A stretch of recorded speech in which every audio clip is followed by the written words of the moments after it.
Alhamdulillah wassalatu wassalamu ala sayyidina Rasulillah sayyidina wa maulana Muhammad ibn Abdullah wa ala alihi wa sahbihi wa man tabi'ahu wa wala la hawla wa la quwwata illa billah subhanaka la ilma lana illa ma 'allamtana innaka antal alimul hakim wala haula wala quwwata illa billahil aliyyil azim.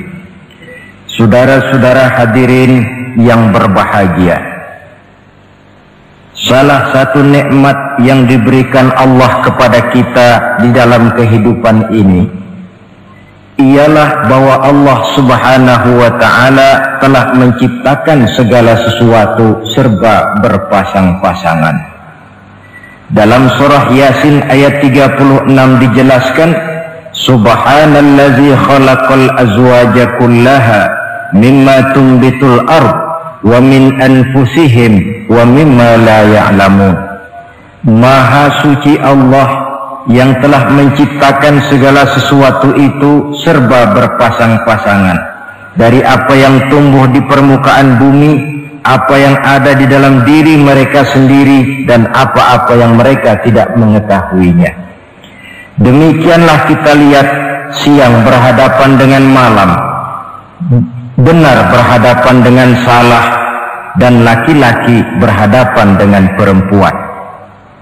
Setelah Allah menciptakan segala sesuatu itu serba berpasang-pasangan, maka Allah menetapkan aturan permainan yang mengatur seluruh kehidupan makhluk yang serba berpasang-pasangan itu. Kita tentu maklum, apapun saja yang kita lakukan dan kita perbuat tanpa ada aturan akan berakhir dengan kekacauan. Cobalah kita bikin satu sekolah, buka satu sekolah, tidak usah pakai aturan, tentu kacau. Bikin organisasi tanpa memakai aturan, tentu kacau. Demikian daripada kehidupan ini, kalau tanpa ada aturan, tentu kekacauan yang akan timbul. Allah pencipta manusia, Allah tahu benar kemampuan maksimal manusia. Oleh sebab itu, aturan permainan yang diturunkan Allah tentu sesuai benar untuk manusia. Satu contoh kecil, pabrik mobil di Jerman bikin mobil namanya Mercy. Seiring dengan itu dia keluarkan buku petunjuknya. Mobil ini namanya Mercy, kecepatan maksimal sekian ratus kilometer per jam, daya angkut maksimal sekian ratus kilogram. Kalau rusak memperbaikinya begini, onderdilnya pun ini. Karena pabriknya yang membuat mobil, lalu pabriknya pula yang mengeluarkan buku petunjuk, sudah tentu buku petunjuk itu sesuai benar dengan mobilnya. Dan tidak bisa kita punya mobil Mercy rusak, lalu kita perbaiki dengan menggunakan buku petunjuk yang dikeluarkan oleh pabrik mobil Toyota misalnya. Jelas mobil bukan tambah baik, malah makin hancur tidak karu-karuan. Kalau manusia menginginkan satu hidup yang baik, tidak ada pilihan lain, dia harus memakai aturan yang diturunkan oleh yang bikin manusia. Dan aturan itu telah turun dalam bentuk agama Islam yang kita cintai ini. Manusia laki-laki dihiasi dengan perasaan senang cinta kepada perempuan. Itu biasa, normal, wajar. Tapi lalu Allah menurunkan aturan permainan yang kalau peraturan ini dilanggar akan membawa kerugian bagi manusia sendiri. Bahwa laki-laki senang sama perempuan itu normal. Agama membuat aturan silahkan senang, tetapi lewat satu pintu yang disebut nikah. Kalau peraturan ini diabaikan, yang rugi tentu manusia sendiri. Misalnya PLN keluarkan pengumuman, nanti malam mulai jam 6 sampai subuh listrik se-Jakarta mati total. Kita ingat, ini nanti malam saya giliran ronda. Pagi-pagi sudah kita siap beli batu baterai, masukkan ke dalam baterai. Dari sejak kita beli sampai sore itu baterai kita soroti terus. Tentu setelah sore soak batu baterai itu. Datang malam berangkat kita ronda, kalau disoroti lagi kan baterainya sudah nggak terang lagi, sudah soak. Sebab apa? Belum waktunya sudah disoroti terus. Sekarang kalau ada orang belum masuk pintu pernikahan, nafsu seksualnya diobral terus. Itu kan sama juga belum datang malam baterainya sudah disoroti terus. Nanti masuk pernikahan soak.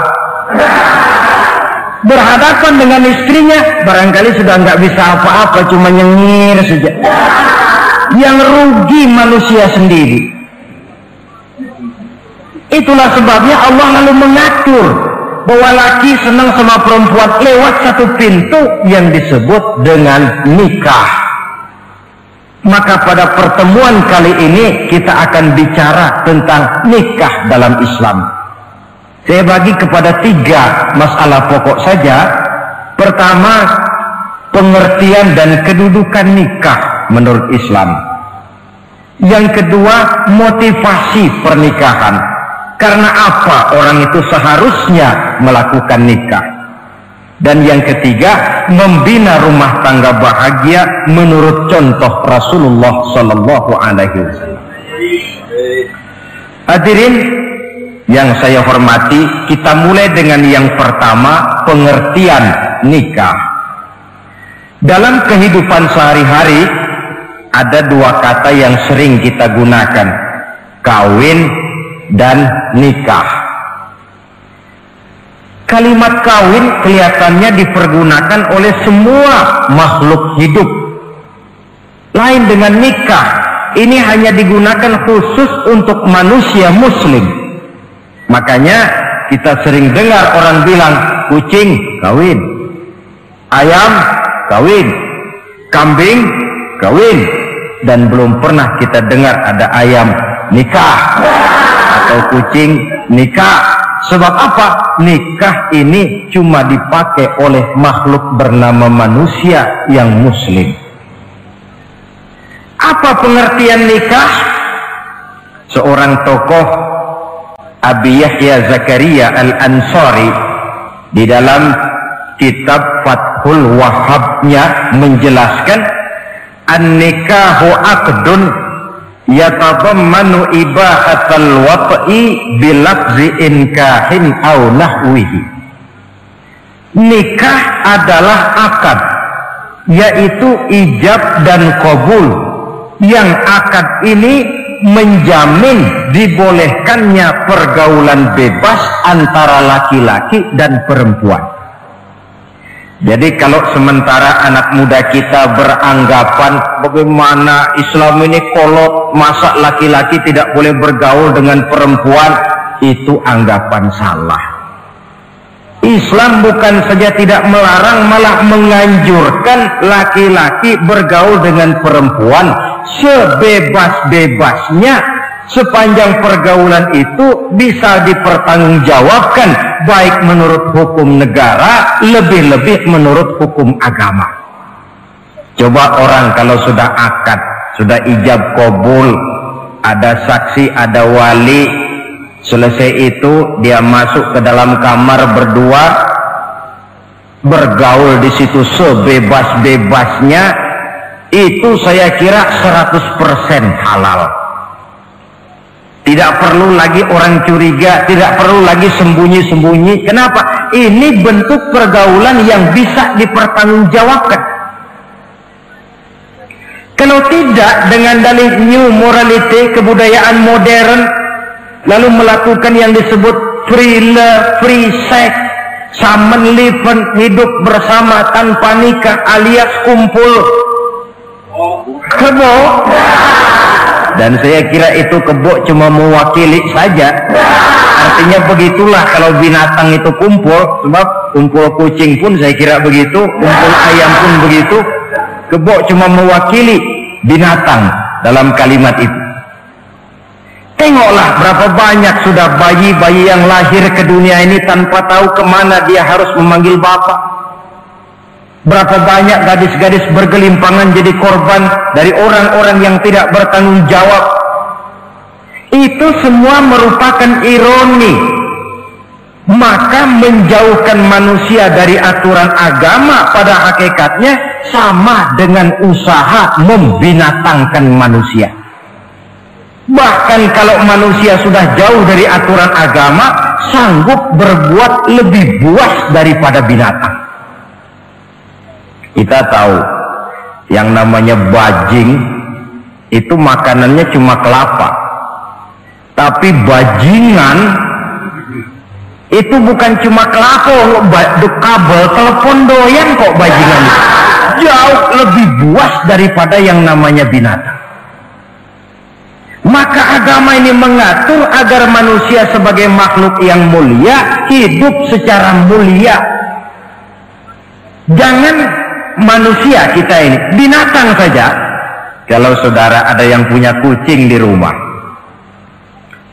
saudara taruh di depannya, saudara sendiri yang langsung kasih ikan di piring, kasih kucing.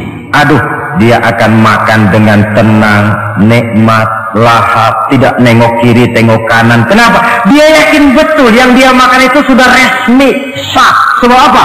Tuan rumah yang kasih. Tapi kalau si kucing ngambil sendiri di dapur, mencuri dia, setelah dapat dia bawa lari, makan pun tidak tenang. Kenapa? Mesti nengok kiri, nengok kanan. Rupanya instingnya pun bekerja. Ini bukan hak saya mencuri. Saudara-saudara, tengok orang yang sudah terlibat dalam pergaulan suami istri yang sah. Itu kan nggak perlu tengok kanan, tengok kiri, nggak perlu takut-takut. Kenapa? Sudah sah. Tapi kalau yang bukan istrinya, wah itu bu, sudah seperti kucing nyolong ikan, tengok kiri, tengok kanan, tidak pernah mengalami ketenangan. Itu selintas pengertian nikah. Lalu bagaimana kedudukan nikah menurut Islam? Ternyata nikah dalam pandangan Islam tidak cuma sekedar untuk memenuhi kebutuhan biologis manusia. Tidak cuma sekedar untuk memperkembangbiakkan keturunan, tidak cuma sekedar untuk mendapat ketenangan hidup. Lebih tinggi daripada sekedar itu, nikah dalam pandangan Islam ibadah. Jadi kalau kita ditanya, Pak, ibadah apa yang paling enak dalam Islam? Jawabannya jelas, nikah. Begitu enaknya ibadah yang namanya nikah ini, sampai yang sudah pernah pun pengen ulangan. Namanya ibadah.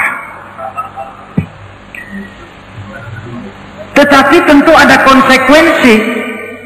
Oleh karena nikah ibadah, dan semua ibadah dalam Islam tidak boleh dikerjakan setengah hati atau main-main. Sholat ibadah, tidak boleh main-main atau setengah hati atau coba-coba. Puasa ibadah, tidak boleh main-main, setengah hati atau coba-coba. Dan oleh karena nikah pun ibadah, punya nilai sakral, juga tidak boleh main-main, setengah hati atau coba-coba. Nikah eksperimen tidak dikenal dalam Islam. Mas, saya dengar sampean sudah nikah ya? Iya mas, saya cuma nyoba saja kok ini kok. Kalau enak terus, enggak ya bubar. Ini tidak ada nikah eksperimen, sebab dia punya nilai sakral yang bermotifkan ibadah. Itu pengertian dan kedudukan nikah. Lalu apa motivasi suatu pernikahan? Karena apa seharusnya orang nikah itu? Apa landasannya? Saudara, hadis yang diriwayatkan oleh Imam Bukhari, Muslim, Abu Dawud dan Ibnu Majah dari Abi Hurairah menjelaskan Nabi bersabda, tunkahul mar'atu li arba'in, nikahilah perempuan karena 4 perkara. Kalau dia perempuan tentu nikahilah laki-laki karena 4 perkara. Memilih jodoh, nah inilah lengkapnya konsepsi Islam. Memilih jodoh saja Islam itu memberikan petunjuk kok. Karena apa orang memilih jodoh itu? Kata Rasul yang karena 4 faktor. Pertama, 5 liha, karena dia orang kaya, cari yang kaya. Yang kedua, lihasabiha, karena dia keturunan orang baik-baik, cari keturunan orang baik-baik. Yang ketiga, lijamaliha, karena dia cantik, cari yang cantik. Dan yang keempat, lidiniha, karena dia orang taat beragama, cari orang yang taat beragama. Kalau berkumpul keempat-empatnya, rasanya surga dunia sudah. Coba lihat, suami mana sih yang tidak bangga punya istri cantik, kaya, keturunan orang baik-baik, lalu taat beragama? Atau istri mana sih yang tidak bangga punya suami ganteng, kaya, keturunan orang baik-baik, dan taat pula beragama?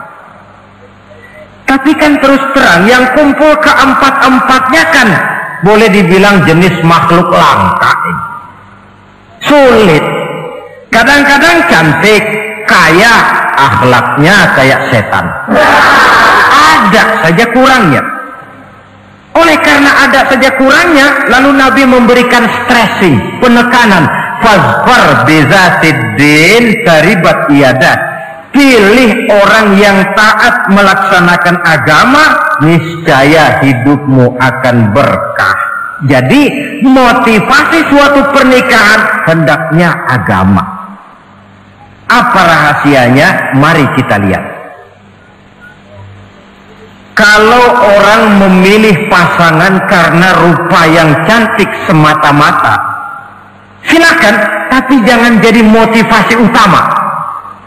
Kalau rupa yang cantik jadi alasan utama, saya yakin rumah tangga tidak akan tahan lama. Sebab apa? Pertama, yang namanya cantik itu relatif. Artinya bergantung siapa yang memandang. Yang menurut saudara cantik, menurut saya belum tentu cantik. Yang kata saya cantik, menurut saudara barangkali itu yang jelek. Relatif. Saya kalau ditanya orang, Ustadz siapa perempuan paling cantik di dunia ini? Tentu saja saya jawab istri saya. Apa saudara lalu protes? Salah Ustadz, yang cantik istri saya bukan istri Ustadz. Saya bilang masa bodoh, saya nggak ngurusi istri sampean. Cantik itu relatif.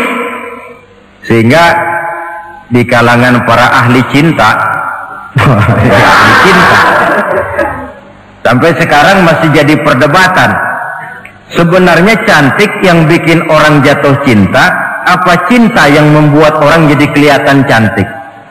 Dua-duanya bisa terjadi. Mungkin karena cantik orang jatuh cinta, dan bisa juga karena sudah kadung cinta orang kelihatannya jadi cantik. Tapi yang jelas cantik relatif. Yang relatif tidak bisa dijadikan sandaran utama. Yang kedua, yang namanya cantik itu temporer, artinya berubah oleh pergeseran masa dan pertukaran waktu. Sekarang dia cantik, of course, sedang sweet 17-an, sedang honeymoon, sedang bulan madu, sedang pengantin baru, tentu saja cantik. Punya dia anak satu, kecantikan mulai menurun. Punya dia anak dua, kulit mulai keriput. Punya dia anak tiga, apalagi tak pandai bersolek, sudahlah onderdil mulai pada coba. Kalau rumah tangga didasarkan kepada rupa yang cantik saja, selesailah rumah tangga sampai di situ. Yang ketiga, di atas langit rupanya masih ada langit lagi. Di atas yang kita anggap cantik, rupanya masih ada yang lebih cantik. Kalau cantik yang kita kejar, kita akan jadi petualang yang pindah dari perempuan satu ke perempuan yang lain. cinta bajak laut namanya. Di mana kapal berlabuh, di sana cinta mendarat. Saudara hadirin yang saya hormati, padahal sate dengan singkong itu kan bedanya cuma di tenggorokan. Kalau sudah masuk ke dalam perut, kenyangnya barangkali sama. Malah barangkali besok pagi kalau keluar lebih bau, lebih tidak enak baunya sate itu daripada singkong. Makanya orang kalau sudah nikah oleh Nabi dipesan, apabila kamu di jalan melihat perempuan yang membuat kamu kagum, cepat-cepatlah pulang ke rumah. Sebab apa? Sebab yang perempuan cantik di jalan kau lihat itu punya, istrimu juga di rumah punya. Gak percaya cobalah pulang, akurin, sama itu. Silakan cari yang cantik, tapi jangan dijadikan motivasi utama. Yang kedua, kalau perkawinan pernikahan cuma karena harta, silakan cari yang kaya. Tapi kan harta itu kata Imamul Ghazali, al-mal zillun zail, harta bagaikan bayangan. Sore di sebelah barat, tengah hari di tengah, sore pindah ke sebelah timur. Hari ini dia kaya, besok dia bangkrut, roda itu berputar. Kalau harta dijadikan pilihan utama, boleh jadi dalam hidup berumah tangga ada pepatah, ada uang abang disayang, tidak ada uang abang melayang. Artinya pun rumah tangga tidak akan tahan lama. Yang ketiga, kalau karena keturunan, persilahkan cari keturunan yang baik-baik. Namun toh pada akhirnya orang diajarkan bahwa kita ini mau besar atau tidak bukan dengan jalan menyempeng kepada kebesaran orang lain, tetapi ditentukan oleh kepribadian kita sendiri. Sekarang kalau karena agama, Nabi berikan penekanan fazfar bizatid din taribat yadak. Pilih orang yang taat beragama, niscaya hidupmu akan beruntung. Apa rahasianya? Tidak lain rumah tangga Rasulullah Shallallahu Alaihi Wasallam. Yang ini artinya kita sudah masuk kepada bagian ketiga, bagaimana membina rumah tangga bahagia menurut contoh baginda Nabi. Saudara, bagaimana sih rumah tangga Rasul itu? Kelihatan dari dua ucapannya, pendek, singkat, tapi punya pengertian filosofis yang mendalam. Dua kalimat saja beliau bilang tentang rumah tangganya, yaitu baiti jannati, rumah tanggaku laksana sorga bagiku. Bayangkan kalau seorang suami sudah mampu berkata macam begitu, bahagia hidupnya. Ini barangkali tantangan buat kita semua. Mampukah kita di rumah tangga berkata semacam perkataan beliau tadi? Baiti jannati, rumah tanggaku laksana surga bagiku. Padahal dari sejarah kita baca, Rasul itu rumahnya kecil, tidurnya di atas pelepah daun korma, sampai berbekas di pipinya. Sarapan paginya seteguk zam-zam, sepotong roti, kadang-kadang 3 butir korma.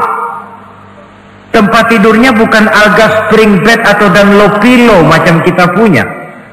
Di rumahnya tidak ada mebel spaghetti model yang lagi ngetop-ngetopnya.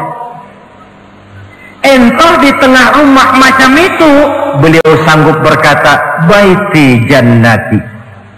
Kenapa kita yang hidup di zaman di mana fasilitas mestinya lebih menunjang, kok malah banyak yang berkata sebaliknya? Baiti nari, rumah tanggaku laksana neraka bagiku. Padahal dilihat dari segi materi, rumahnya bertingkat, mobilnya serba berkilat, uangnya banyak berlipat-lipat, istri pun cantik memikat, kadangkala boleh jadi jumlahnya 4. Tapi tiap hari kiamat. Kenapa ini? Marilah kita lihat. Ternyata rumah tangga Rasul itu motivasinya tidak lain agama. Agama menuntun suami dan istri masing-masing untuk tahu kewajiban dan tahu haknya. Kalau kewajiban sudah dilaksanakan, lalu hak diberikan, akan timbul pengertian, understanding. Kalau sudah ada saling pengertian, akan timbul ketenangan, feeling of security. Dan ketenangan tangga utama untuk mencapai yang disebut bahagia. Itu sebabnya hakikatnya membicarakan rumah tangga yang berdasarkan agama tidak lain adalah bagaimana seharusnya seorang suami melaksanakan kewajibannya dan seorang istri melaksanakan tugasnya. Artinya kewajiban suami itu apa? Kewajiban istri itu apa? Kewajiban istri hak suami, kewajiban suami hak untuk istrinya menurut tuntunan dan tuntutan agama. Saudara hadirin, menurut hadis riwayat Abu Dawud dari Muawiyah bin Haidah, satu hari Rasul ditanya, "Ya Rasul, apa sih hak istri-istri kami ini? Artinya kewajiban kami sebagai suami ini apa?" Rasul menjawab, pertama, anta ta'amaha iza ta'imta, kau beri istrimu makan sebagaimana engkau makan, kewajiban. Tetapi seorang istri pun kalau sudah diberikan nafkah oleh suaminya untuk mengatur makanan, dia harus pandai mengaturnya dengan sebaik-baiknya. Menu yang teratur, gizi yang lengkap, dan saya kira yang namanya 4 sehat 5 sempurna itu kan tidak berarti bahwa hidup ini harus serba mewah, tidak. Yang penting ada variasi sehingga tidak merangsang suami untuk makan di luar. Jangan misalnya tahu suaminya senang jengkol lalu tiap hari saja jengkol, itu kan bisa kejengkolan. Dengan demikian, masalah yang kelihatannya sepele tetapi yang sebenarnya bisa menjaga keharmonisan atau malah keretakan rumah tangga harus kita perhatikan dengan sebaik-baiknya. Suami memberikan nafkah, dari jumlah itu 60% lari ke kredit, 40% lari ke dapur. Tentu pada akhirnya sang suami akan merasa curiga, padahal barangkali istrinya pun berniat baik, cuma hanya tidak ada keterbukaan di dalam mengurus masalah-masalah yang berhubungan dengan dapur. Inilah kewajiban yang pertama dari seorang suami, kewajiban yang menyangkut masalah pangan. Lalu yang kedua, wa taksuwaha izaktasaita, engkau beri istrimu pakaian sebagaimana engkau berpakaian. Suami yang adil, pakaian yang dia pakai sama harganya dengan yang dibelikan untuk istrinya, kecuali tentu kalau istrinya ridho. Zalim seorang suami jikalau untuk dia misalnya dia beli pakaian yang mahal-mahal, jasnya dia pakai Switzerland wool, sarungnya Samarinda. Kalau dia pakai sepatu, belilah sepatunya. Sementara istrinya cuma pakai kain belacu saja. Kenapa mesti begitu? Sebab, saudara hadirin, istri kita sebenarnya adalah bagian daripada hidup kita. Baik dia dilihat orang, baik juga kita disebut orang. Jelek dia dipandang orang, tentu jelek juga nama kita disebut orang. Apalagi hidup bermasyarakat, kadang-kadang mulut usil itu kan sudah banyak macam ragamnya. Itu siapa sih perempuan yang jalan? Kenapa? Itu pakaian yang tidak dipakai sih tidak mahal, cuma pakaiannya serasi, pantas, enak dilihat. Oh, terang saja dia kan istrinya si Miun. Nah, Miun yang sedang tidur barangkali tidak tahu apa-apa mendapat sebutan baik.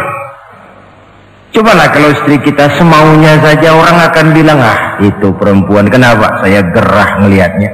Mau ke pasar cuma pakai kutang saja. Tentu suami pun akan mendapat sebutan yang tidak baik. Cuma sang istri kalau sudah dibelikan pakaian oleh suami, termasuk alat-alat kecantikan di dalamnya, pakaian itu tentu dipakai, niat pertama adalah untuk menyenangkan hati suami. Seorang istri yang memakai bedak untuk menyenangkan suami, misalnya tiap polesan bedak ada pahalanya. Dia pakai lipstik untuk menyenangkan hati suaminya, tiap goresan lipstik ada pahalanya, bernilai ibadah. Ini kewajiban yang kedua. Yang ketiga, wala tadribil wajha. Kalau marah jangan memukul muka. Maksudnya apa ini? Kewajiban memberikan perlindungan, sehingga si istri merasa ada tempat dia mengadu, ada tempat dia melarikan persoalan, ada tempat dia bergantung. Kalau marah jangan memukul muka, dan memukul itu pun upaya terakhir. Kalau tidak bisa dengan kata yang lemah lembut, agak sedikit keras katanya. Kalau dengan kata yang keras tidak juga bisa pisah tempat tidur. Kalau memang tidak bisa juga dengan pukulan yang tujuannya bukan untuk menyakiti, tetapi untuk mendidik. Allah tadribal wajha. Kalau marah jangan memukul muka, dan memukul pun bukan jalan pertama, tapi upaya terakhir dengan tujuan bukan untuk menyakiti, tapi untuk mendidik sang istri. Kewajiban untuk memberikan perlindungan. Yang keempat, wala tuqabbih. Jangan memburuk-burukan istrinya. Kewajiban menjaga nama baik. Sebab apa? Dalam satu bahasa yang indah, Al-Quran menjelaskan bahwa suami istri itu laksana pakaian. Hunna libasul lakum wa antum libasul lahunna. Istri pakaian untuk suami, suami pakaian untuk istri. Lihatlah alangkah indah gaya bahasa Al-Quran ini. Diibaratkannya suami istri seperti pakaian. Apa fungsi pakaian? Pertama, pakaian itu kan jadi kebanggaan. Saya bangga memakai baju seperti ini, saudara bangga memakai baju yang saudara pakai. Artinya seorang suami harus berusaha menjadi suami kebanggaan istri, dan seorang istri pun harus berusaha menjadi istri yang dibanggakan oleh suaminya. Jangan yang malah kemudian disesali. Itu kan kalau sudah marah orang kadang-kadang ucapannya nggak terkontrol. Istri marah sama suami, bang, nyesel gue punya laki sama dia. Sudah hilang lagi kebanggaan. Kalau kebanggaan hilang, wibawa pun hilang. Kalau wibawa sudah hilang, maka rumah tangga sudah sulit untuk dipertahankan. Yang kedua, yang namanya pakaian itu kan menutup aurat. Itu tujuan pakaian yang terpenting. Artinya di sini, kalau seorang istri mempunyai kekurangan, suamilah yang menutupi. Kalau seorang suami mempunyai kekurangan, istri juga harus berusaha menutupi. Jangan kekurangan suami diceritakan di pasar umum, atau kekurangan istri dibuka di mana-mana. Itu namanya suami istri tidak berfungsi sebagai pakaian, malah justru saling membuka aurat masing-masing. Iyalah kadang-kadang penyakit ini. Kadang-kadang yang namanya perempuan dari rumah itu berangkat ngaji katanya, sampai di pengajian apa? Suaminya diakur-akurin. Bayu bagaimana suami? Wah, suami saya payah. Dipayahkannya suaminya di mana-mana. Atau aib dan kekurangan istri diceritakan di mana-mana. Orang bertanya, gimana mas istrinya? Wah, mau maju. Loh, kenapa istrimu kan cantik? Iya, soal cantik sih iya, tapi tidurnya kok ngiler ini. Ini kan tidak perlu yang macam begini ini. Tidak bisa menjaga apa yang disebut security informasi. Fungsi pakaian sebagai suami istri tidak berjalan di dalamnya. Saling menjaga kehormatan diri. Ini yang keempat. Yang kelima, wala tahjur illa fil bait. Jangan berpisah dari istri kecuali di rumah. Maksudnya begini, Kalau satu hari seorang istri suami marah kepada istrinya, tidak usah istri itu disuruh pulang ke rumah orang tuanya, ke rumah mertua lalu diusir, tidak. Cukup pisah tempat tidur saja. Ini maknanya wala tahjur illa fil baiti. Rumahnya, dek malam ini saya sedang tidak enak pikiran, kau tidur di kamar belakang lah, saya kamar depan. Cukup pisah tempat tidur saja, tidak perlu istri dipulangkan ke rumah orang tuanya. Nanti umpamanya tengah malam turun hujan, udara dingin, pikiran berubah, berasa perlu, kan tinggal manggil. Tidak jauh secara psikologis ajaran semacam ini bisa kita terima. Saudara hadirin yang saya hormati, ini pada prinsipnya kewajiban seorang suami. Kewajiban yang menyangkut masalah pangan, sandang, perlindungan, memelihara kehormatan dan menjaga ketenangan di rumah tangga dengan menyelesaikan persoalan rumah tangga itu secara intern. Jangan belum apa-apa sudah mertua diundang, orang tua dibon, persoalan belum tentu selesai tapi masalah sudah meluas. Cobalah kita selesaikan intern dulu. Kalau kemudian ternyata dianggap perlu mengundang orang tua, mertua, keluarga, baru kita upayakan ke arah itu. Ini kewajiban suami dan ini merupakan hak istri. Lalu bagaimana kewajiban istri sekarang ini? Istri kewajibannya merupakan hak untuk suami. Saudara, dari hadis yang diriwayatkan Imam Ibnu Majah dari Ali bin Yazid dari Abi Umamah, Nabi bersabda, "Mastafadal mu'minu ba'da taqwallahi azza wa jalla khairan lahu min zaujatin salihah." Bagi seorang mukmin, sesudah dia mempunyai sifat takwa kepada Allah, tidak ada yang lebih membawa manfaat selain daripada istri yang solehah. Istri solehah itu yang bagaimana? Yang hidup mampu melaksanakan kewajibannya. Apa kewajibannya? Kata Nabi, pertama, in amaroha ata'athu. Kalau diperintah, dia taat. Kewajiban istri yang pertama, taat kepada suaminya. Begitu besar kewajiban taat kepada suami, sampai-sampai Nabi pernah menyatakan, "Lau kuntu amiran ahadan ayyasjuda li ahadin la amartul mar'ata an tasjuda li zawjiha." Kalau saja boleh, kata Nabi, aku memerintahkan manusia sujud kepada sesama manusia, tentu aku perintahkan istri untuk sujud kepada suaminya. Untung saja sujud kepada manusia tidak boleh.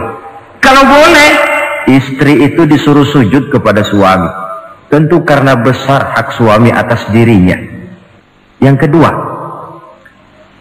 ibadah sunnah tidak mendapat izin suami juga bukan saja tidak berpahala, malah berdosa. Umpamanya pengantin baru, si istri kebetulan santri, malam minggu pesta, besoknya hari Senin, si istri sudah kadang biasa hidup sebagai santri, hari Senin puasa sunnah. Dia bilang sama suaminya, "Bang, besok saya mau puasa sunnah nih, hari Senin."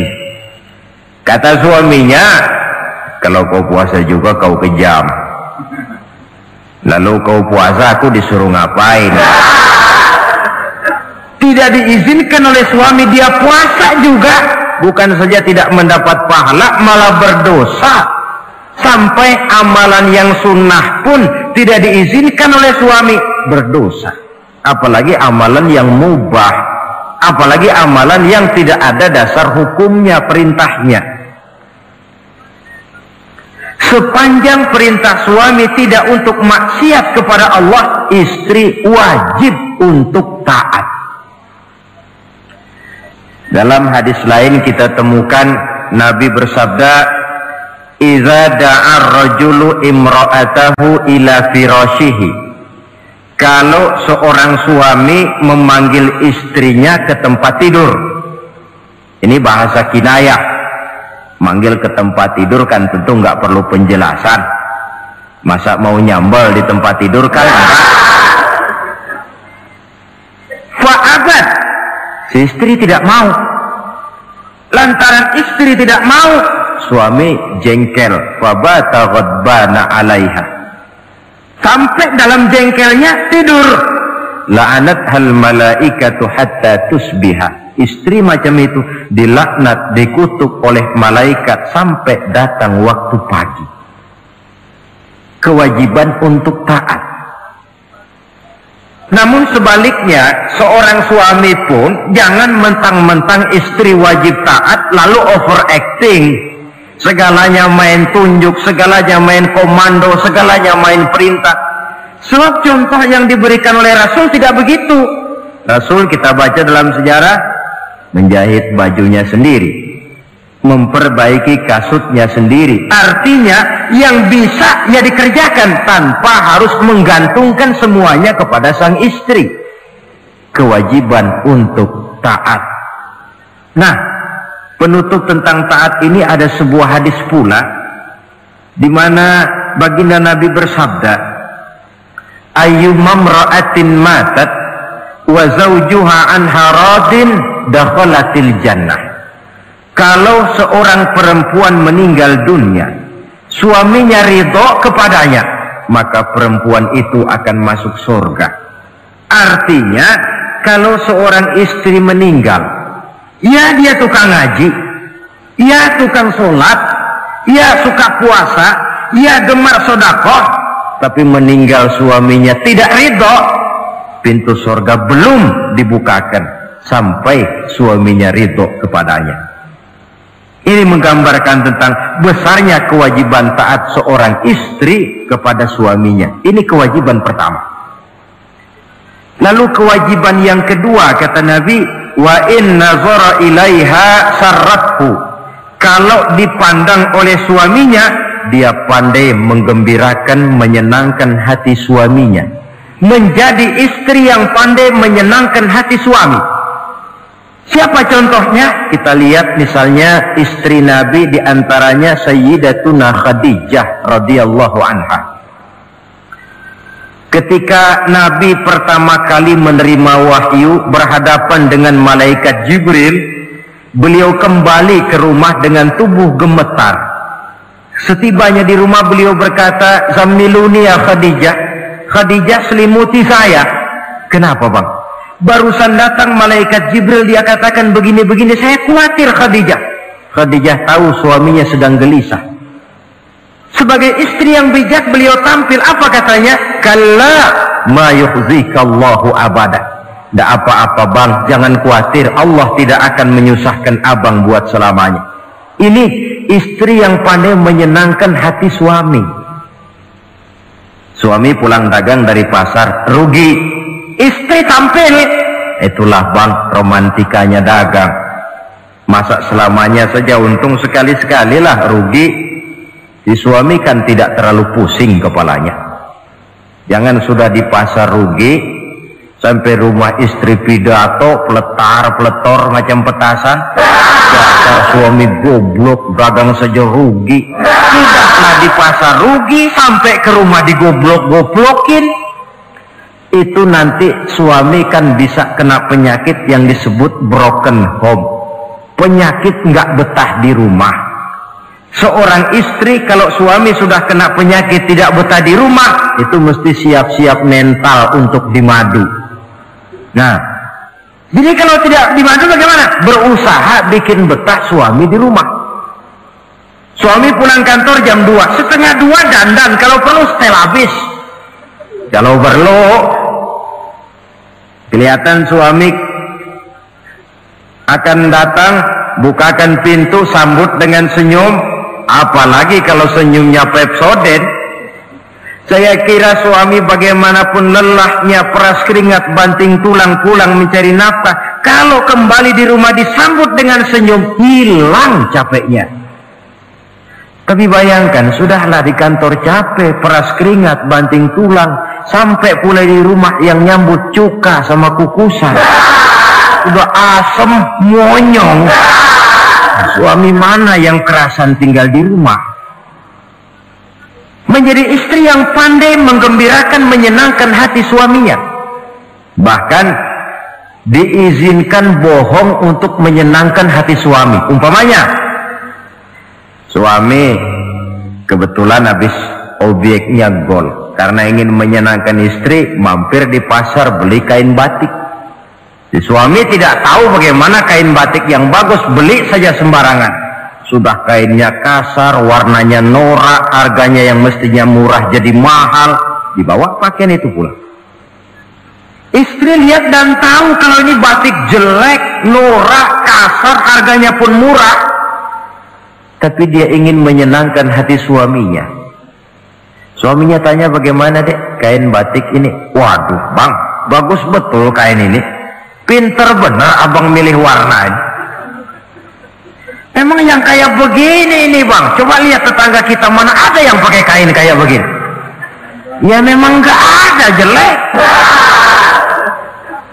Suami senang tentu kalau kain itu oleh istrinya, ngaji dipakai, keundangan dipakai, tidur dipakai, masak dipakai, nyuci pun dipakai.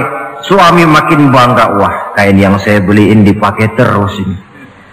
Lain pula istrinya, dalam hati dia berpikir, biarin deh gue pakai terus biar cepat hancur, nggak ada urusan. Coba kalau waktu itu si istri jujur, dasar laki goblok, beli kain kayak begini, sono pulangin. Nah, mungkin suami yang sudah payah-payah mau menyenangkan hati istrinya malah berbalik pikirannya. Saudara hadirin, ini kelihatannya penting untuk menjaga suasana keharmonisan di dalam kehidupan berumah tangga. Begitu pula pengertian seorang suami. Rasul pernah pulang dari masjid agak larut malam, rupanya banyak orang bertanya. Ketuk pintu, assalamualaikum, sampai 3 kali tidak dibukakan pintu. Rupanya Aisyah lelap benar tidurnya. Rasul sadar beliau pulang kemalaman dan tahu istrinya capek bekerja di waktu siang. Ashraful anbiya wal mursalin ini menghormati istrinya. Salam 3 kali tak dibukakan pintu, bukan marah, malah gelar sorban di depan pintu. Di situ beliau tidur. Tengah malam Aisyah mau sholat, buka pintu, terkejut lihat suaminya tidur di depan pintu.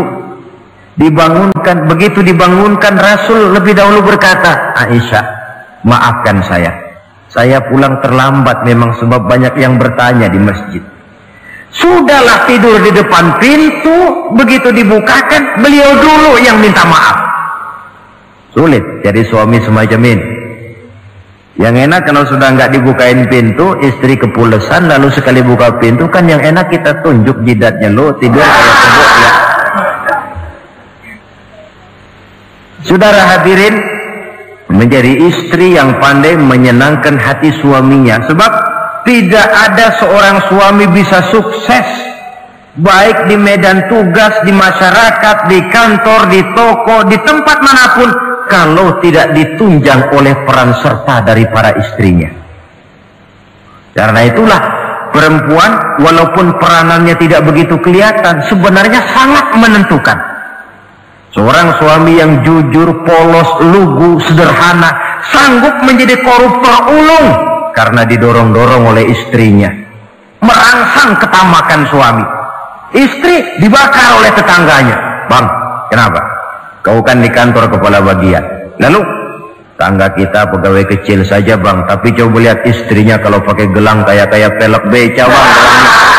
Kau kepala bagian gak bisa beliin saya macam gitu, kepala bagian goblok. Lalu bagaimana bu, gaji saya kan sudah jelas segitu. Iya, kamu kan kepala bagian. Apaan kayak di kantor sabet. Kalau sudah main sabut-sabutan begini, sudah merangsang suami untuk berbuat yang tidak baik. Kecil, tidak begitu kelihatan, tapi sangat menentukan. Istri yang soleh, yang bisa melaksanakan kewajibannya, yaitu pandai menyenangkan hati suaminya. Ini kewajiban istri yang kedua. Yang ketiga, wa in aqsama alaihi abarrathu. Kalau suami memberikan sesuatu, dia pandai berbakti, menjadi istri yang pandai bersyukur kepada suami. Kita ingat ketika pulang Mi'raj kan Rasul bercerita, saya dalam perjalanan itu diperlihatkan neraka, kata Rasul. Saya lihat kok isinya kok lebih banyak perempuan daripada laki-laki. Nah, sahabat heran, ya Rasul, lebih banyak perempuan? Iya.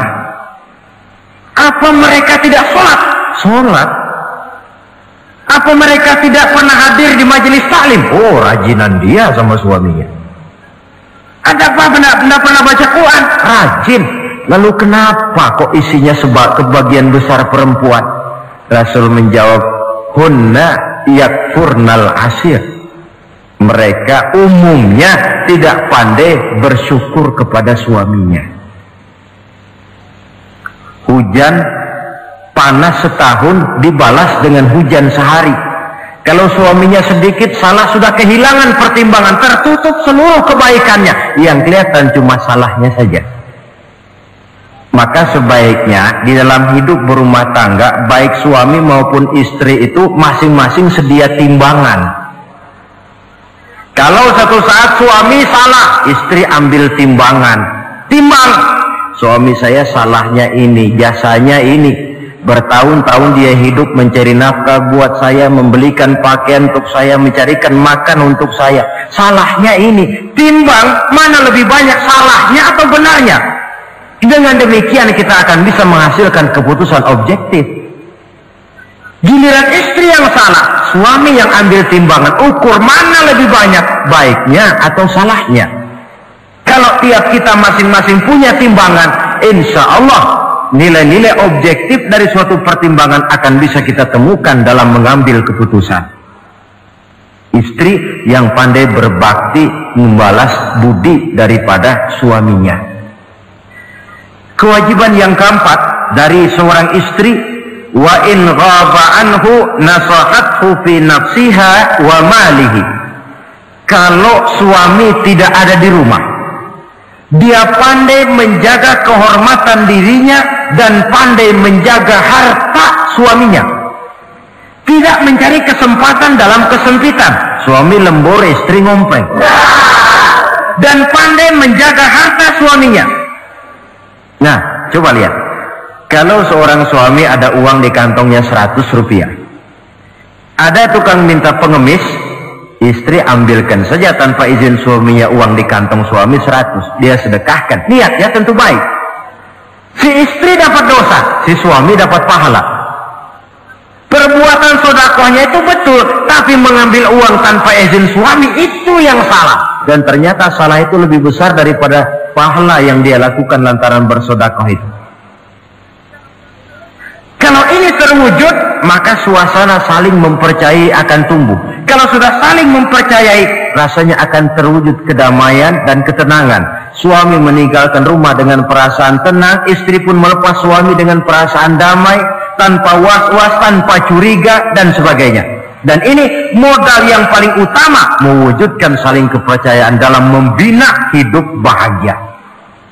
Saudara, jadi dengan demikian, kewajiban suami dan kewajiban istri yang merupakan bagian tidak terpisahkan dari bagaimana membina rumah tangga berdasarkan tuntunan agama, merupakan hal yang dicontohkan oleh Nabi kita Muhammad Sallallahu Alaihi Wasallam. Dengan satu kesimpulan, rumah tangga Nabi bahagia karena rumah tangga itu disinari oleh ajaran-ajaran agama. Sehingga timbul saling pengertian membawa kepada ketenangan, dan ketenangan sesungguhnya tangga utama mencapai rumah tangga bahagia. Tanpa materi orang memang sulit untuk bahagia, tapi materi semata-mata bukan merupakan jaminan bahwa orang akan hidup bahagia. Banyak isak tangis berbunyi di rumah-rumah mewah, dan banyak sendak gurau, tawa dan canda, tawa lerai di rumah-rumah sederhana. Artinya suka dan duka, sedih dan gembira, susah dan bahagia bisa ada di gubuk reot dan bisa juga ada di rumah mewah. Ternyata bukan harta semata-mata yang menopang dan menjamin hidup itu akan bahagia. tapi satu rumah tangga yang dipancari oleh sinar agama, di bawah naungan ridho dari Allah Subhanahu wa Ta'ala. Si istri taat melaksanakan ajaran agama, suami taat, lalu anak-anak pun hidup dalam suasana yang religius. Dari sana tumbuh pancaran sinar keagamaan. Irama agama mengalun dalam kehidupan rumah tangga kita.